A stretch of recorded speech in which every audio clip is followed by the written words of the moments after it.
Assalamualaikum warahmatullahi wabarakatuh. Nama saya Muhammad Ifat dari program studi teknik informatika semester 7 angkatan 2017. Saya di sini akan mempresentasikan tentang hasil kerja praktek saya yang berjudul perancangan analisis auditor pada aplikasi ESPMI Faktikom Unsik. Saya di sini berposisi sebagai analisis. Langsung saja saya akan membacakan tentang latar belakang masalah. Menurut Peraturan Menteri Pendidikan dan Kebudayaan Republik Indonesia Nomor 50 Tahun 2014, sistem menjamin mutu pendidikan tinggi adalah kegiatan sistemik untuk meningkatkan mutu pendidikan tinggi secara berencana dan berkelanjutan. Sistem menjamin mutu pendidikan tinggi bertujuan menjamin pemenuhan standar pendidikan tinggi secara sistemik dan berkelanjutan sehingga tumbuh dan berkembang budaya mutu.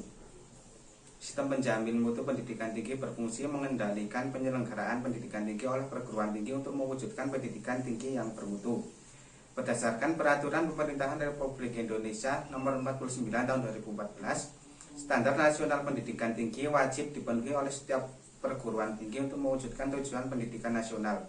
Standar tersebut bertujuan mendorong agar perguruan tinggi di seluruh wilayah hukum negara Kesatuan Republik Indonesia mencapai untuk pembelajaran, penelitian, dan pengabdian kepada masyarakat melampaui kriteria yang ditetapkan dalam standar nasional pendidikan tinggi secara berkelanjutan.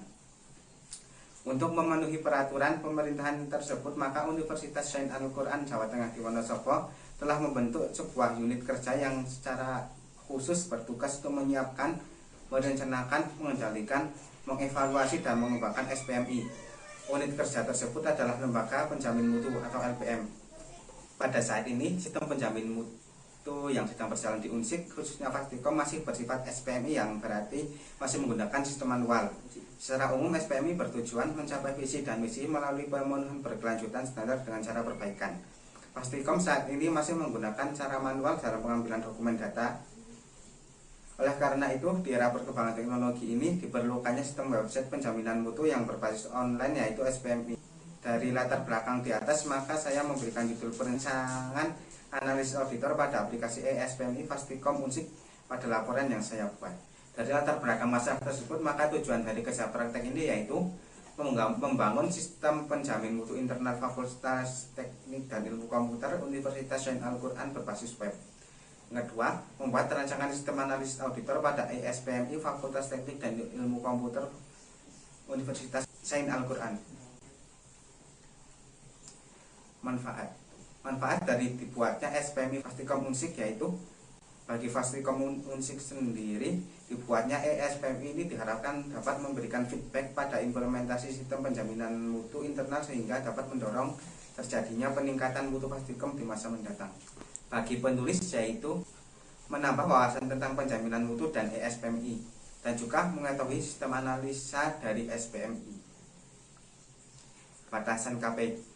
Dengan banyaknya aspek dalam aplikasi yang akan dibangun, maka diperlukan batasan masalah yang jelas untuk menghindari kerancauan dan ketidakjelasan dalam pembahasan. Adapun batasan masalahnya adalah pengolahan data dalam pembuatan data berhubungan dengan akademik, mahasiswa, dan juga dosen. Profil instansi kerja praktek ini dilaksanakan di Fakultas Teknik dan Ilmu Komputer Faktikom Unsik Jawa Tengah di Wonosobo yang beralamat di Jalan Raya Kalibeber kilometer 3 Wonosobo, Jawa Tengah. Visi dan misi instansi. Visi menjadi pusat unggulan teknologi yang transformatif, humanis, dan Qurani di tingkat regional pada tahun 2031. Misi 1.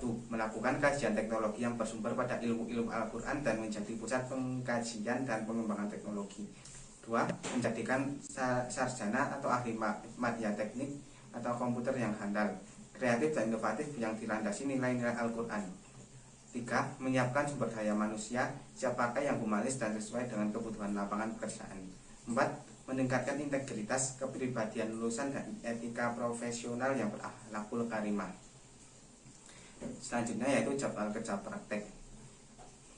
Untuk pengambilan data saya lakukan pada bulan Oktober. Untuk analisa dan perancangan dilakukan pada bulan Oktober sampai Desember. Untuk pembuatan UI dilakukan pada bulan November sampai Februari.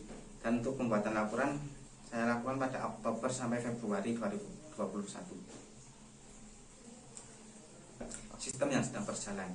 Pada saat ini, sistem yang sedang berjalan di Fastikom masih menggunakan sistem yang bersifat SPMI, yang berarti masih menggunakan sistem manual.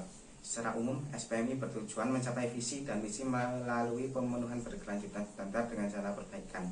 Fastikom saat ini masih menggunakan cara manual dalam pengambilan dokumen dan data.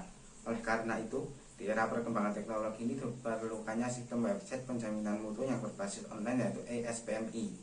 Karena selain efektif dalam pengambilan data, juga lebih efisien dalam waktu. Untuk selanjutnya yaitu analisis kebutuhan. Analisis kebutuhan dibagi menjadi dua, yaitu analisis kebutuhan non fungsional dan analisis kebutuhan fungsional. Untuk analisis kebutuhan non fungsional sendiri dibagi menjadi tiga, yaitu analisis kebutuhan perangkat lunak, analisis kebutuhan perangkat keras, dan analisis kebutuhan pengguna. Untuk analisis kebutuhan fungsional dibagi menjadi tiga, yaitu analisis kebutuhan data, analisis kebutuhan proses, dan analisis kebutuhan informasi. Untuk selanjutnya saya akan menjelaskan tentang use case. Use case diagram adalah sebuah diagram yang menunjukkan hubungan antara aktor dan use case, digunakan untuk analisis dan desain sebuah sistem. Use case diagram menggambarkan fungsionalitas yang diharapkan dari sebuah sistem. Berikut adalah use case diagram yang saya. Selanjutnya yaitu activity diagram. Activity diagram adalah suatu diagram yang menggambarkan konsep aliran data atau kontrol. Aksi terstruktur serta dirancang dengan baik dalam suatu sistem. Dalam activity diagram yang saya buat dibagi menjadi tiga, yaitu activity diagram modul visitasi, activity diagram modul evaluasi, dan activity diagram modul report. Untuk selanjutnya yaitu sequence diagram. Sequence diagram adalah sebuah diagram yang menggambarkan kolaborasi dari objek-objek yang saling berinteraksi antar elemen dari suatu kelas.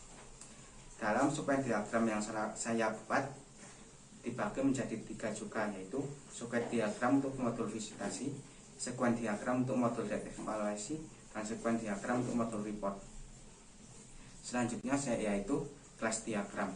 Kelas diagram adalah sebuah diagram yang menunjukkan hubungan antara kelas yang di dalamnya terdapat atribut dan fungsi dari suatu objek. Kelas diagram menggambarkan struktur dan deskripsi kelas, package, dan objek beserta hubungan satu sama lain seperti containment, pewarisan, asosiasi, dan lain-lain. Berikut adalah kelas diagram yang saya buat. Selanjutnya yaitu ERD. Berikutnya yaitu Entity Relationship Diagram, adalah suatu alat dalam suatu lingkup database yang digunakan dalam menganalisis dan menuliskan data. ERD telah berhasil dibuktikan kehandalannya dalam hal menghubungkan data field, variabel, dan database. Berikut adalah ERD yang saya buat yang akan berguna untuk merancang sistem database-nya. Selanjutnya yaitu struktur tabel.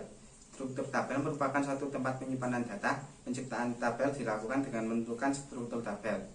Field struktur disebut juga sebagai kolom atau atribut. Setelah struktur terbentuk, selanjutnya dapat diisikan data pada setiap field.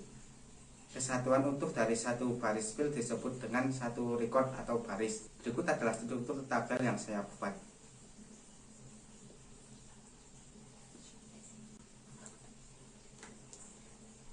Selanjutnya yaitu relasi tabel. Relasi merupakan hubungan yang terjadi pada suatu tabel dengan tabel lainnya, yang mempresentasikan hubungan antara objek di dunia nyata dan berfungsi untuk mengatur operasi suatu database. Berikut adalah relasi tabel yang saya buat. Yang terakhir adalah kesimpulan. Penjamin mutu pendidikan adalah suatu mekanisme yang sistematis, terintegrasi, dan berkelanjutan untuk memastikan bahwa seluruh proses penyelenggaraan pendidikan telah sesuai dengan standar mutu. Sistem penjamin mutu pendidikan dasar dan menengah adalah suatu kesatuan unsur yang terdiri atas organisasi, kebijakan, dan proses terpadu yang mengatur segala kegiatan untuk meningkatkan mutu pendidikan dasar dan menengah yang saling berinteraksi secara sistematis, terencana, dan berkelanjutan. SPMI adalah sistem penjaminan mutu yang berjalan di dalam suatu pendidikan dan dijalankan oleh seluruh komponen dalam satuan pendidikan yang mencakup seluruh aspek penyelenggara pendidikan dengan memanfaatkan berbagai sumber daya untuk mencapai SNP yang berbasis online. Pembuatan ESPMI mempermudah instansi dalam melakukan penjaminan mutu. Demikian presentasi yang saya sampaikan. Atas segala kesalahan saya mohon maaf. Terima kasih. Wassalamualaikum warahmatullahi wabarakatuh.